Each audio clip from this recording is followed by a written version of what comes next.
At Meta, our engineers and systems make thousands of configuration changes every single day. These changes can be benign, or they can take out whole swaths of our infrastructure.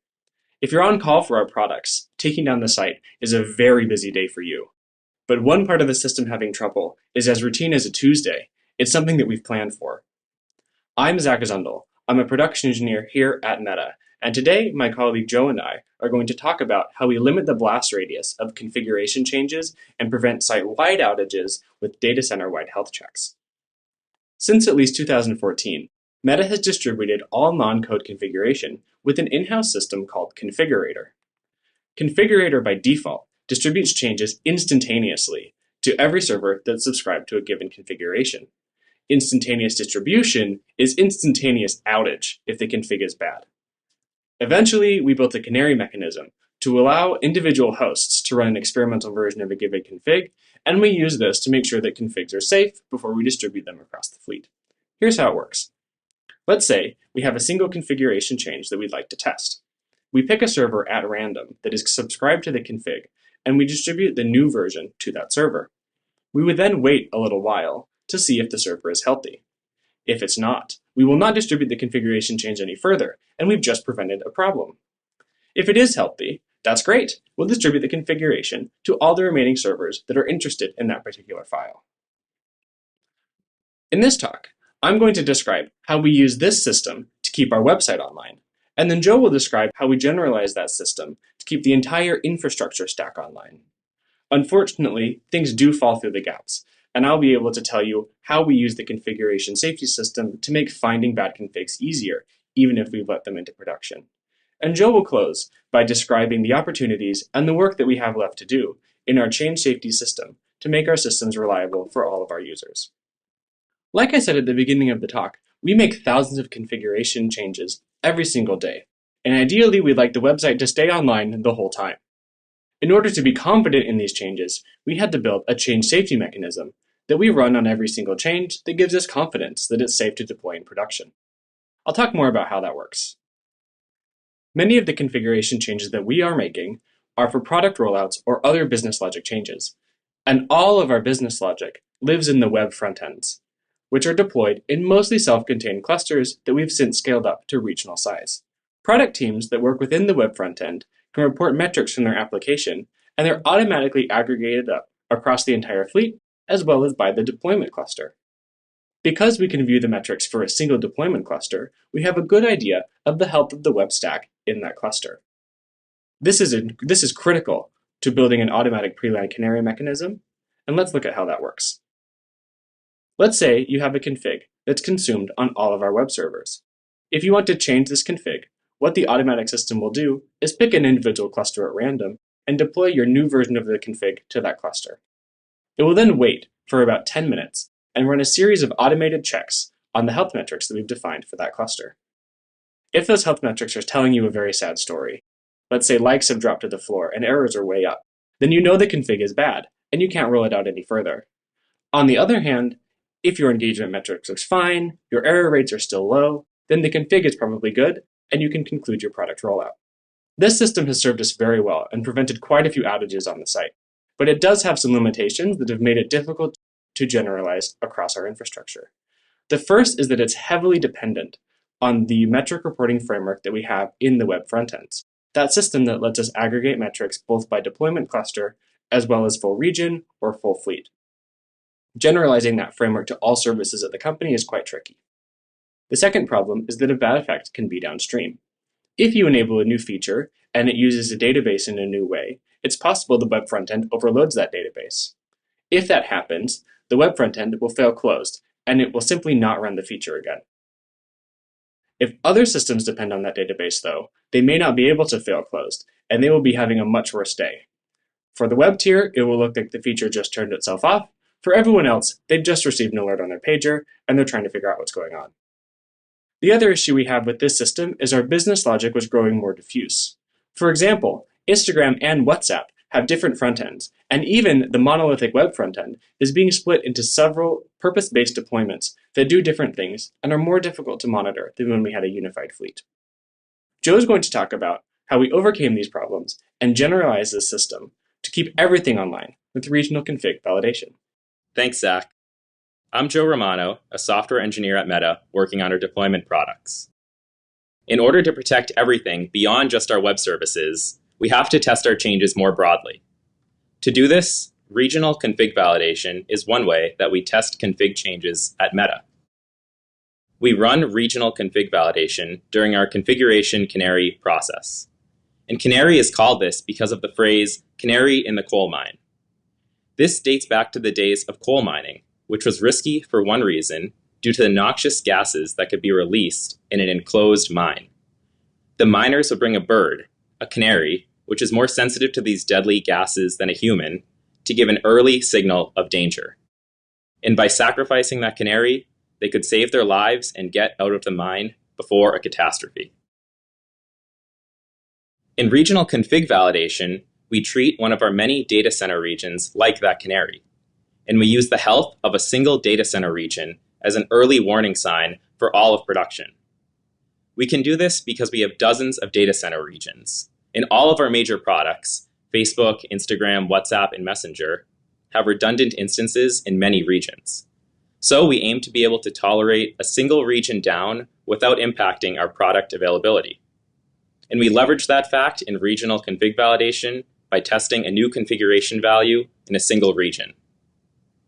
And since we can break one region without severely impacting our products or business, we use the health of that canary region to test whether a change is able to be deployed to the rest of the regions.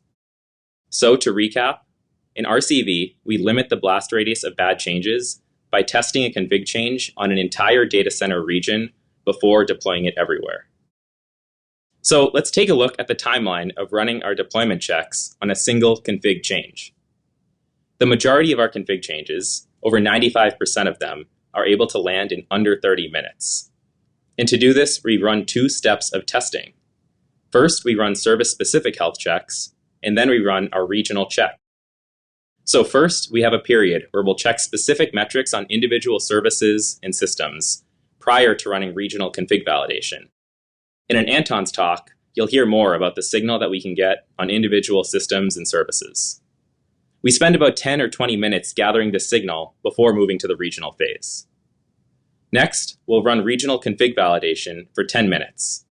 That provides us a backstop and guarantee. So regardless of the metrics specified by individual services, we always check a standard set of metrics during regional config validation. And after these checks pass, the config will go to all of production. So let's take a look at the type of metrics we use to predict production on regional config validation. The type of metrics we'll check can include errors and fatals from Facebook, Instagram, WhatsApp, and Messenger. We'll also check service binary crashes that indicate a problem in the runtime binary that runs the backend of these products. We also check top-line business metrics from our offerings, like revenue or engagement metrics. Finally, we also use other system indicators, like the size of responses we're sending to clients and customers. And one unifying factor of all of these metrics is that they must be sliceable by region, letting us measure several top-line health metrics on a regional basis. In addition, we have three principles for all of our regional config validation metrics. First, the metrics should only detect catastrophic outages. Because regional config validation stops changes from landing throughout the fleet, the metrics need to be high quality and very low noise.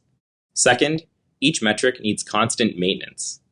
After a false positive, we go back with the team. We analyze the event and we make tweaks to the metric. For example, adjusting thresholds or rewriting our alerts. Finally, the metrics need a 24/7 response. Each metric can indicate a possible site outage, so they need an incident responder to immediately root cause when they fire, including runbooks and guarantees on investigating and fixing the issue. Now, let's take a look at a real incident where RCV prevented a site outage and impacted one of our top-line metrics. In the morning, an engineer initiated a bad change, decreasing a timeout below a suitable threshold. If this went to all of production, it would have broken logins across our products. This change went past all of our other reviews and guardrails, so RCV was the last opportunity to catch a bad change before it went everywhere. And at 9:21 a.m., this change went to a single region and completely broke logins in that region, manifesting internally as 500 errors. So, RCV detected that breakage in one region and prevented the change from deploying everywhere, restoring site health nearly immediately. In fact, we know we have caught many other major site incidents just like this one using RCV. And for incidents like that, when RCV does fire, we have a standard runbook. In particular, when RCV fires, we have at least one region in an unhealthy state. Since we can only tolerate a single region down, we can't canary that change a second time to another region. This means we need to kill switch that failed config to avoid a retry from going to a different region on regional config validation and bringing down two or more regions at once. So once that kill switch is in place, a human will come in and investigate the issue. Now, Zach will tell us about what happens when we miss a bad change altogether, or if a change doesn't have a large enough impact to completely trip our RCV circuit breakers. Our health checks aren't perfect, and our software changes over time. Things break in ways we don't expect, and we don't catch everything before it goes into production. Even still, the mere act of going through our canary process gives each change a fingerprint that makes finding the root cause faster and helps us fix the site faster when it has a problem. So let's look at what actually happens when a bad configuration change lands in production. As someone who's on call for the site, to me, that usually looks like this. I get a critical alert that an important part of the site is having a reliability problem. I'll then look at the alert, and it will show me a time series like this. I can see very clearly that at 3:10 in the morning, something went wrong in all of our data centers. I can see that it happened roughly simultaneously across the world, so this means I'm likely looking for a configuration change. There's a relatively small number of systems at Meta that can break everything all at once, and the most common system is Configurator.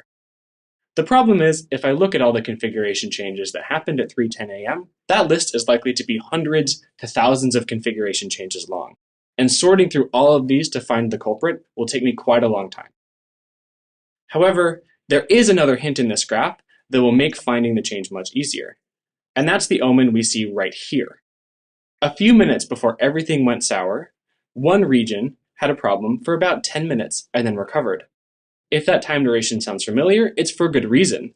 We canaried the change to Oregon. We did not check this metric, so we allowed the change to distribute to all of our production services where it caused a problem and sent me an alert. But I can use the fact that we canaried the change in Oregon to find which config caused the problem and undo it very quickly. The way that this works is fairly straightforward. I'll look at the hundreds of changes that were deployed globally at 3:10 a.m., and I will overlap that with the hundreds of changes that we tested in Oregon around 2:54. The intersection of these two sets is going to be significantly smaller than either of them independently. It may only be 4 changes.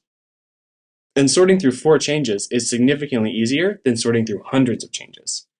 This is literally what it looks like in production. If I had received the alert I've just shown you, the next step would be to open my terminal and write, then, tell me the changes that were tested in Oregon at 2:54 and then landed at 3:10 a.m. Then would do some thinking, run some queries in the background, and then give me this list of 4 changes. If I look at the changes, it's actually fairly easy to see which one likely caused the issue, and that's because the alert I got was for newsfeed. I can see the changes here. We're rolling out a new filter for Instagram, rolling out a new model for the newsfeed, testing an experiment with Facebook reactions, and changing a feature in our Twine scheduler. Because the alert I got was for newsfeed, the most likely culprit is the new model on the newsfeed, and I can fix the incident by simply reverting this configuration change and restoring order. Joe's going to talk about the other opportunities that we have in our configuration safety system for doing even safer rollouts, as well as how we plan to continue scaling it across our fleet. As Zach and I have discussed, regional config validation and Venn are powerful tools to prevent and mitigate incidents. However, we don't use these tools everywhere, and we're making progress in 2024 on applying these safety and investigation tools more broadly. On any given day at Meta, there are tens to hundreds of thousands of config changes. Despite that, the majority of those configuration changes do not go through RCV. And while there's a couple of systems that write the majority of our config changes that aren't running RCV, there are a long tail of services and systems that were built before we built RCV that don't run our regional checks. And RCV wasn't able to run on these systems or config changes historically for many reasons. Originally, we didn't even have RCV, so even human-authored changes didn't run RCV, and that was our first application. Then, for automation, initially RCV was opt-in instead of opt-out, and it took us significant effort to migrate legacy systems from opt-out to opt-in. But during that migration, we hit a few snags. Some systems were not designed to wait for a config change to land, and they expected that config changes would land immediately in production, everywhere, all at once. This meant we had to convert synchronous processes to async, add retries, and adapt our internal APIs. But then, some of those synchronous systems were also involved in developer-facing flows, meaning that we needed changes to expose the canary signals back to users, to expose tracking and state information about the status of the canary and regional config validation. Finally, some systems needed an even broader re-architecture of how they read configuration. These systems couldn't tolerate different versions of a config on different hosts across data center regions. So with all of that in mind, we're on a journey in 2024 to turn on safety systems where we can, and to build new ones to cover the places that can't use our existing safety systems. And as you'll see in this chart, there has been an increase in the percent of changes running RCV due to these efforts in the second half of 2024. Now in 2024, we had a couple of site outages that had made it into the press. These were triggered by changes that went to production without sufficient validation and deployed everywhere all at once. And those changes went past all of our existing safety checks and validations. And without RCV and Venn on these changes, we weren't able to block them, and it was harder to root cause the bad change once it reached production. Now, while RCV works, it's still hard to run it everywhere. Many configuration changes are unable to wait for 10 minutes of signal. For example, our security configs are time sensitive. You could imagine that you wouldn't want your front door to only lock 20 minutes after you leave your house. Other internal configs like autoscaling, shard maps, and routing weights are also time sensitive. We need to be able to quickly respond to changing traffic patterns, or else we risk overloading our infrastructure. Still, some other configs are still sensitive for developer productivity. A config that's used as part of a developer workflow or used to orchestrate a feature rollout can be hard to add a canary to. For these and other use cases, separate safety solutions are required. We need to go above and beyond what RCV can offer us to validate changes faster and enable the next generation of systems to be built. And if you're looking to be a part of solving these change safety problems with us, please get in touch. Thank you.